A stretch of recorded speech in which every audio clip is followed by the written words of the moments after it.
बनते हैं, फिर मेरी कमजोरी जानते हो, फिर दूसरों को जाकर बताते हैं। ये दुनिया बहुत दोगली है मम्मा।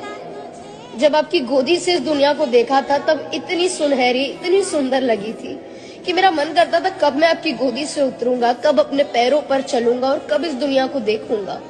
लेकिन अब जब चल रहा हूं ना, तो एक एक कदम पर मुझे 100 कांटे चुभ रहे हैं। एक एक कदम पर मुझे ये एहसास हो रहा है कि असली सुकून तो आपकी गोदी में ही था।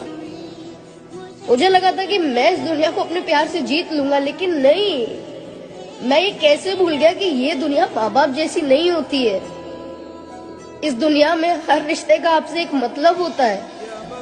मैं ये क्यों भूल गया कि माँ बाप के अलावा आपको इस दुनिया में कोई निस्वार्थ प्यार नहीं करता है।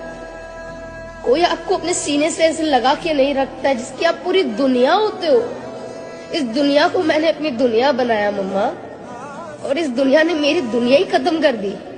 मुझे इतना हर्ट